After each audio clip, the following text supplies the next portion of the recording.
அது வாழ்வாகவும் இருக்கிறது. வாழ்வை நாம் ஒரு இலக்கணத்தில் அடக்கிவிட முடியாது. வாழ்வு வாழ்வு என்பது வித்தியாசமாக பலரால் சொல்லப்படுகிறது. நாம் உயிர் மூச்சு விடுவது வாழ்வு அப்படின்னு சொல்லப்படுகிறது. ஒருவன் சொல்லுவான், விதைத்துக் கொண்டே இரு, விதைத்துக் கொண்டே இரு, வளர்ந்தால் நீ மரம், வீழ்ந்தால் நீ உரம். எப்படி சிந்திக்கிறான் பாருங்கள். நீ விதைத்துக் கொண்டே இருக்க வேண்டும். நீ வளர்ந்து விட்டால் மரமாக இருப்பாய், நீ வீழ்ந்து விட்டால் ஒன்றுமில்லாமல் போக மாட்டாய். நீ உரமாக இருந்து மற்ற மரங்களை வாழ்வித்துக் கொண்டிருப்பாய். அதுவும் ஒரு வாழ்வுதான் அன்புக்குரியவர்களே. நாம் எல்லோரும் வாழ்வு என்றால் என்ன? வாழ்வு என்றால் செல்வத்தையும் சொல்லலாம், வாழ்வு கிடைக்கிறது. வாழ்வு என்றால் தர்மம் என்று சொல்லலாம், வாழ்வு என்றால் நம்பிக்கை என்று சொல்லலாம். கடைசி வரைக்கும் எனக்கு வாழ்வு கிடைக்காது என்று நம்பிக்கையை இழந்து போறவன் சிறிய ஒரு துண்டை பார்த்ததும், ஒரு அக்னி குஞ்சு அதை பார்த்ததும் நம்பிக்கை கொள்ளுகிறான். அந்த நம்பிக்கை அவனை வாழ்விக்கிறது, அவனுக்கு நீண்ட வாழ்வு கொடுக்கிறது. எனவே வாழ்வு என்பது ஒரு இலக்கணத்தில் அடக்கிவிட முடியாது. அந்த வாழ்வு என்பது ஆண்டவர் சொன்னார், இந்த உலகம் இந்த மக்கள் எல்லாம் வாழ்வதற்காக நான் என் உயிரை கொடுக்கிறேன், என் மக்கள் வாழ்வதற்காக என் உயிரையே கொடுக்கிறேன், அவர்கள் நிறைவாழ்வு வாழ்வதற்காக நான் என் உயிரையே அர்ப்பணிக்கிறேன் என்று சொன்னார். அன்புக்குரியவர்களே, இயேசுவே வாழ்வாக இந்த உலகத்தில் வந்திருக்கிறார் என்று புதிய ஏற்பாடு நமக்கு கூறுகிறது. அந்த ஒளி இருளில் ஒளிர்ந்தது. அவர் ஒளியை குறித்து சார்ந்து வாழ்ந்தார். அனைத்து மனிதரையும் ஒளிப்பிக்கும் உண்மையான ஒளி உலகுக்கு வந்து கொண்டிருந்தது. ஒளியான அவர் உலகில் இருந்தார். ஆண்டவராகிய இயேசுவை பற்றி சொல்லுகிற பொழுதெல்லாம் நம்முடைய அருளப்பர் இவைகளை எல்லாம் சொல்லுகிறார். அப்படி சொல்லும் பொழுது என்ன சொல்ல வருகிறார் தெரியுமா? ஆண்டவராகிய கடவுளை கொண்டிருக்கு வாழ்வாகவும் வழியாகவும் எல்லாமுமாக இருக்கிறார் என்பதை இவர் சொல்ல வருகிறார். அப்படி என்றால் நம்முடைய பிரகாசி அம்மாள் இந்த வார்த்தைகளை எல்லாம் அவர்கள் கற்றிருக்க வேண்டும். இறைவன் இயேசுவை அவர்கள் தங்களுடைய வாழ்வின் மீட்பராக, விடுதலை சின்னமாக, அவரை ஆறுதல் அளிப்பவராக, எல்லாவற்றுக்கும் அதிபதியாக அவர்கள் ஏற்றுக்கொண்டிருக்க வேண்டும். எனவே எந்த விதமான துன்பமும், எந்த விதமான பயமுறுத்தலும், எந்த விதமான அச்சுறுத்தலும் அவர்களை ஒன்று செய்ய முடியவில்லை. அச்சமே அவரிடம் அச்சப்பட்டது என்று சொல்லலாம். அந்த அளவுக்கு அவர் மிகவும் வலிமை மிக்கவராக இருந்தார். அன்புக்குரியவர்களே, கடைசியில் அவருடைய அந்த தொண்டையில் வாளை விட்டு அவரை சின்னாபின்னப்படுத்தி அவரை சாகடித்தார் என்று சொல்வார்கள். இன்னும் ஒரு செய்தி கூறுகிறது, ஒளியாக இருந்து அவர்கள் கண்ணில்லாதவர்களுக்கெல்லாம் கண் கொடுத்தார்கள். அந்த ஒளியினால் அவர்களால் பார்க்க முடிந்தது. அந்த ஒளியை கொண்டு எல்லா மக்களும் வாழ்வு பெற்றார்கள்.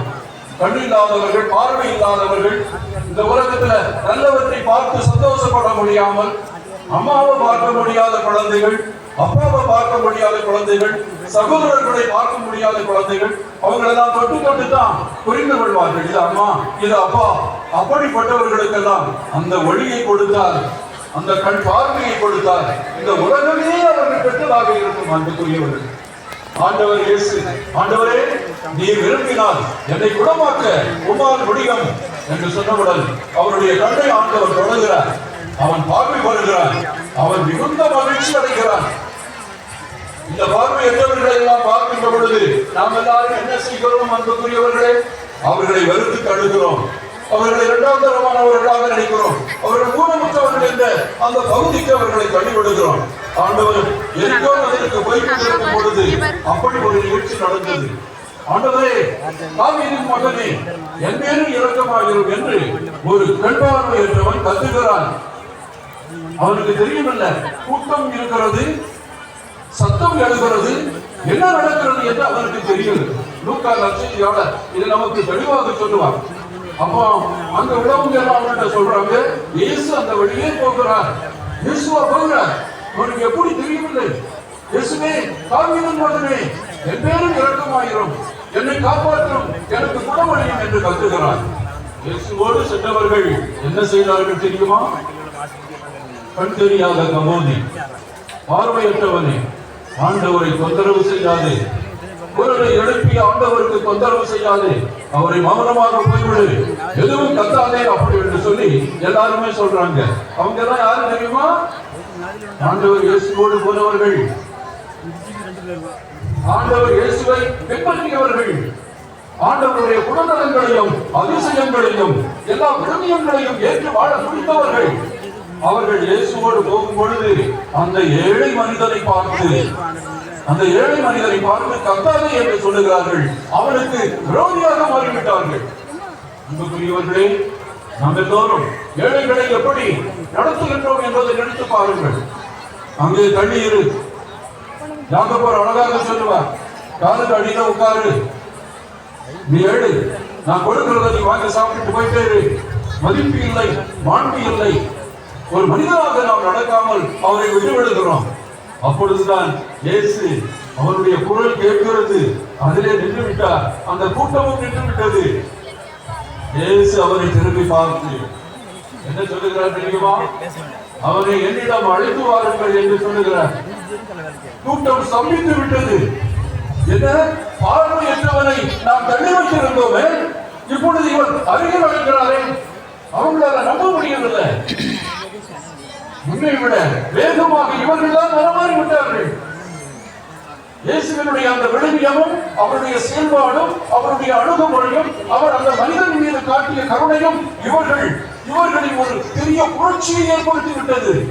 அவருக்கு எதிரியாக இருந்தவர்கள், அவரை கண்டுகொள்ளாமல் இருந்தவர்கள், அவருக்கு தீங்கிழைக்க ஆசைப்பட்டவர்கள், அவர் கண்பார்வையே தெரியாமல் அப்படியே அந்த மோசமான இடத்துல உட்கார்ந்து ஐயா எங்களுக்கு நிஜம் கொடுங்க அப்படின்னு கேட்கணும்னு ஆசைப்பட்டவங்க எல்லாருடைய கற்பனைகளையும் இயேசு உடைத்து விடுகிறார். அதனுடைய வழித்தோன்றல் தான் நம்முடைய பிரகாசி அம்மாள். கட்டறியாதவர்களுக்கு பார்வை பிச்சை கொடுப்பது எவ்வளவு பெருசு தெரியுமா?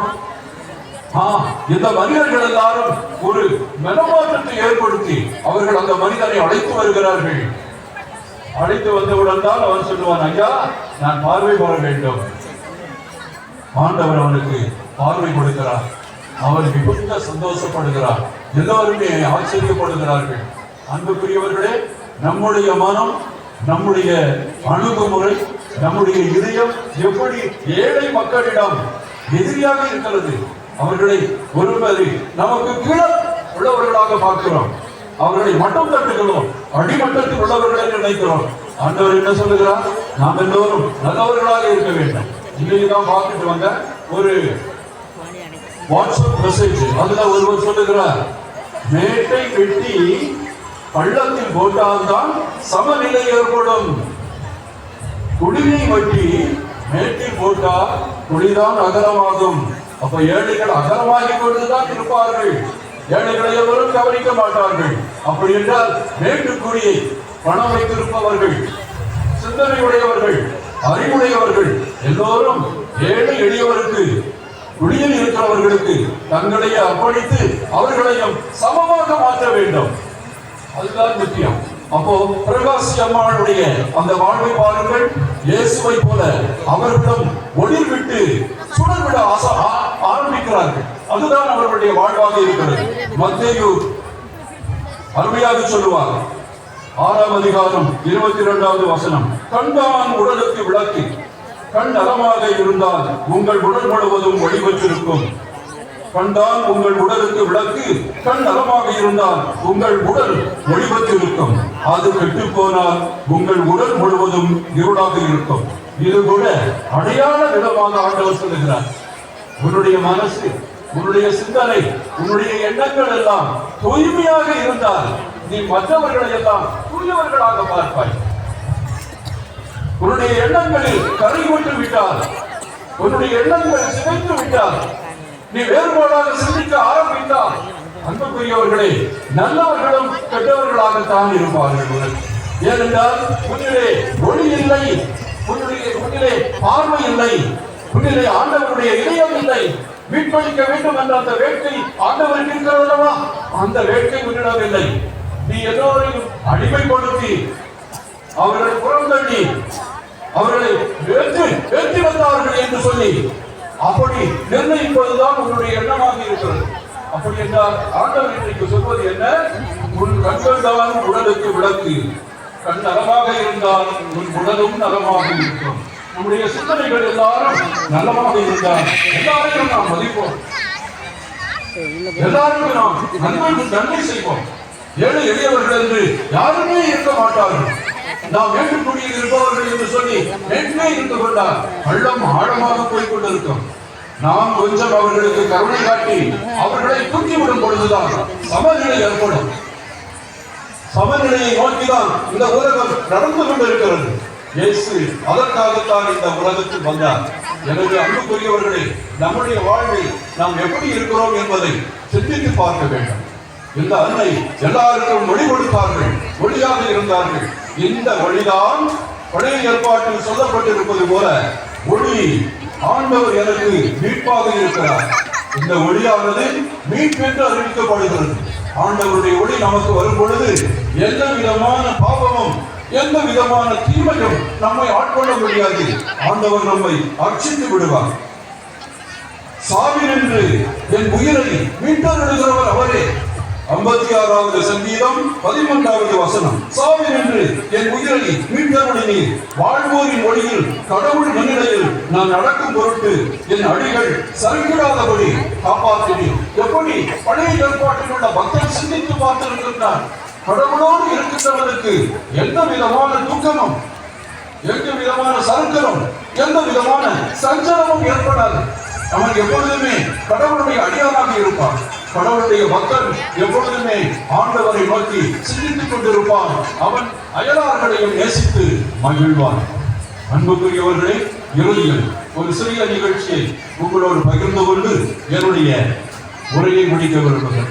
ஆபிரகாம் லிங்கன் அவர் அமெரிக்க நாட்டின் அதிபதியாக ஏற்படுத்தப்பட்ட காலத்தில் அங்கு உள்ள அமெரிக்காவில் வாழ்ந்த அங்குள்ள நேட்டிவ் பீப்புள், அங்கே வாழ்ந்த மக்கள், பழங்குடி மக்கள், இந்தியாவில் பழங்குடி மக்கள் சொல்லுவாங்க இல்லையா, அவங்கள செவ்விந்தியர்கள் என்று சொல்வார்கள். சிகப்பு இந்தியர்கள். அந்த இந்தியர்கள் எல்லாம் எங்களுக்கும் சம உரிமை வேண்டும், எங்களுக்கு ஒரு சங்கம் வேண்டும், நாங்கள் ஒரு கூட்டமாக இருந்து ஒரு சங்கத்தை ஏற்படுத்த போகின்றோம் என்று சொல்லி அவர்கள் ஆபிரகாம் லிங்கனிடம் வந்து கேட்ட பொழுது அவர் என்ன சொன்னார்? உங்களுக்கு நான் அந்த சங்கத்தை ஏற்படுத்தி தருகிறேன். சங்கத்தை ஏற்படுத்தி விட்டார். அதன் பிறகுதான் அவருக்கு மிகுந்த கஷ்டம் ஏற்பட்டது. இந்த சங்கத்தை வழிநடத்த, இந்த சங்கத்திற்கு தலைவராக இருந்து இவர்களுக்கு நன்மைகளை செய்ய ஒருவரை அவர் தேடிக்கொண்டே இருந்தார். அப்படி தேடிக்கொண்டிருக்கும் பொழுது அவருடைய நண்பர் எதிர்படியே வருகின்றார். வந்து, என்ன ஆபிரகாம் லிங்கன், கொஞ்சம் சரளமாக இருக்கிறீர்களே, வருத்தமாக இருக்கிறீர்களே, காரணம் என்ன?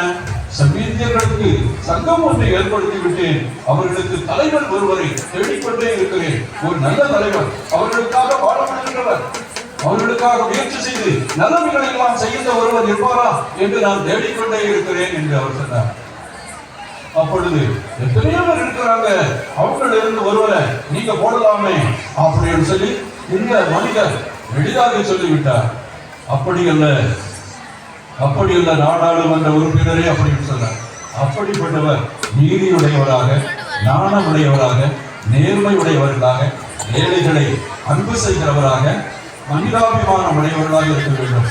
அப்படிப்பட்ட ஒருவரை நான் தேடிக்கொண்டே இருக்கிறேன். அப்படிப்பட்ட ஒருவரா இருக்கிறாரு அப்படின்னு சொல்லி இவர் சொன்னார். அது யார் என்று சொல்லுங்க. அவரு 18 ஆண்டுகளுக்கு முன்னால், 18 நூற்றாண்டுகளுக்கு முன்னால் வாழ்ந்தார். அவர் நீதியையும் அன்பையும் நேசத்தையும் போதித்தார். ஆனால் அவரை சிலுவையில் அவருக்கு கொன்று விட்டார்கள். இப்பொழுது அவர் இல்லை என்று சொன்னார். ஆபிரகாம் லிங்கனுக்கு பகீர் என்று. அன்புக்குரியவர்களே, நம்முடைய பிரகாசி அம்மாளும் அதே போலத்தான் உண்மைக்கு, நீதிக்கு, மனிதாபிமானத்திற்கு தங்களுடைய வாழ்க்கையை அர்ப்பணித்தவர். கேவலம் ஒரு அரசனால் கொல்லப்படுகிறார். அதற்காக அவர் தன்னுடைய உயிரையும் கையளிக்கிறார். நீதிக்காக, உண்மைக்காக, தர்மத்திற்காக, எல்லாவற்றிற்காகவும் அவர் கையளித்தார். இயேசுவினால் அந்த ஆபிரகாம் லிங்கன் வாழ்ந்தது 18ஆம் நூற்றாண்டு. அந்த 18ஆம் நூற்றாண்டுல தான் அப்போ 18 நூற்றாண்டுகளுக்கு முன்னால் வாழ்ந்த அந்த இயேசுதான் சிலுவையில் அறைந்து கொல்லப்பட்டு விட்டார். அவரிடம் நீதி இருந்தது, பொறுமை இருந்தது, மனிதாபிமானம் இருந்தது, ஏழைகளை அன்பு செய்கின்ற அந்த பாங்கு இருந்தது. அதை கேட்டவுடன் அபிரகாம் நம்முடைய மௌனமாக மாறிவிட்டார். அன்புக்குரியவர்களை, ஏழைகளுக்காக பாடுபடுகிறவர்கள் எத்தனை பேர் இருக்கிறார்கள்? புனித பிரகாசி அம்மாளை போல இறைவனுக்கு சாட்சியம் சொல்ல எத்தனை பேர் இருக்கிறார்கள்? பிறருக்கு ஒளியாக, வழியாக, வாழ்வாக, அவர்களுக்கு மீட்பாக, அவர்களுடைய மகிழ்ச்சியாக எத்தனை பேர் இங்கே பாடுபட இருக்கிறார்கள்? கொஞ்சம் பேர் இருக்கிறாங்க, உங்க சொற்ப பேர் தான். அந்த மாதிரி இருக்கிற ஆட்கள் இருக்கிறதுனால்தான் இந்தியாவும் இந்த சமுதாயமும் வாழ்ந்து கொண்டிருக்கிறது. அவர்கள் சொற்ப பேராக இருக்கலாம், ஆனால் அவர்கள் தான் மிகவும் உண்மையானவர்கள். அதைத்தான் பாரதியார் சொல்லுவார், அக்கினி குஞ்சொன்று கண்டு அதை அன்பொரு காற்றடை குஞ்சிலோ வைத்து வெந்து தனிந்தது காடு. அக்கினி குஞ்சில் சிறிதென்றும் பரிதென்றும் உண்டோ.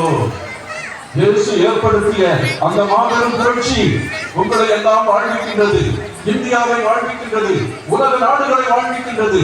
அன்பு செய்யுங்கள், பொறுமை காட்டுங்கள், ஏழைகளுக்கு நீங்கள் உதவி செய்யுங்கள், சமாதானத்தின் பெரியவர்களாக இருங்கள் என்று சொன்ன அந்த வார்த்தைகளை எல்லாம் நாம் மறக்க முடியுமா? ஏழைகளே நீங்கள் பேறு பெற்றவர்கள், சமாதானம் செய்வோரே பேறு பெற்றவர்கள், தூய உள்ளத்தினரே பேறு பெற்றவர்கள், எனக்காக துன்புறுவோரே நீங்கள் பேறு பெற்றவர்கள். அந்த மலைக்கர சங்கத்தை கொஞ்சம் பிரகாசி அம்மாள் பின்பற்றியது போல நாமும் பின்பற்ற தயாராக இருக்கின்றோமா? இறைவன் என்றென்றும் வாழ்த்து தருவாராக. ஆமென்.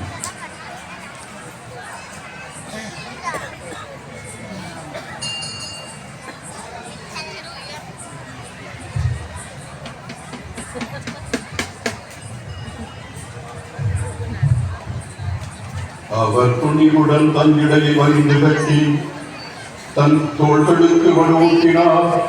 எனவே அவரது விளக்கு ஒருபோதும் அணையாது.